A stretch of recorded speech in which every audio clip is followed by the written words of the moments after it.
বহুজাতিক কোম্পানির আন্তর্জাতিক লেনদেনে অডিট শুরু হলেও স্থানীয় শিল্প গ্রুপের প্রতিষ্ঠানগুলোর ক্ষেত্রে আরও সময় নেবে এনবিআর। যদিও বিশেষজ্ঞরা বলছেন লেনদেনের মাধ্যমে কর ফাঁকি দিতে পারে এমন প্রতিষ্ঠানগুলো। তাদের মতে কর বৈষম্যের কারণে অসম প্রতিযোগিতায় বাজারে পিছিয়ে পড়তে পারে ক্ষুদ্র ও মাঝারি ব্যবসায়ীরা। দেশের কোনো কোনো শিল্প গ্রুপের অধীনে কয়েক ডজন ব্যবসা প্রতিষ্ঠান আছে। দেখা যায় একই গ্রুপের একটি প্রতিষ্ঠান বিস্কুট বা রুটি উৎপাদন করে, তাদেরই আরেকটি আটা ময়দা সরবরাহ করে। এর মধ্যে অর্থনৈতিক অঞ্চলে থাকা প্রতিষ্ঠানটি নিজেদের অন্য প্রতিষ্ঠানের চেয়ে বেশি কর সুবিধা পায়। এক্ষেত্রে কর ছাড় পাওয়া ইউনিটটিতে বাড়তি মুনাফা এবং অন্যটিতে কম আয় দেখানোর প্রবণতা থাকতে পারে।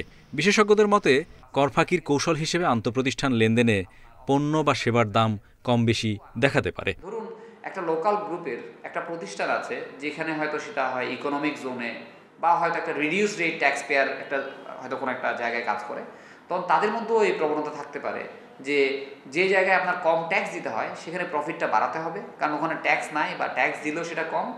আবার অন্য জোনে যেগুলো ট্যাক্স এক্সাম্পশন নাই সেখানে প্রফিটটা কমাতে হবে। সো তার মানে কি খরচগুলোকে আমি ইরেশনালি চার্জ করার মাধ্যমে কোনো জায়গায় ট্যাক্স বেশি দিব, কোনো জায়গায় কি কম দেওয়ার প্রবণতা থাকবে।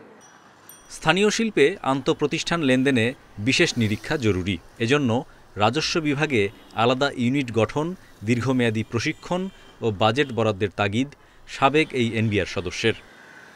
একটা প্রতিষ্ঠান অ্যাসোসিয়েট এন্টারপ্রাইজের মাধ্যমে কর ফাঁকি দিবে এবং বৈষম্যমূলক একটি চলবে, মানে কর প্রশাসন চলবে, আরেকটি প্রতিষ্ঠান ইন্ডিপেন্ডেন্ট ব্যবসা করছে, তাদের কর হার যদি বেড়ে যায় সেটা আসলে অসমতা তৈরি করবে এবং অসম প্রতিযোগিতার সৃষ্টি করবে।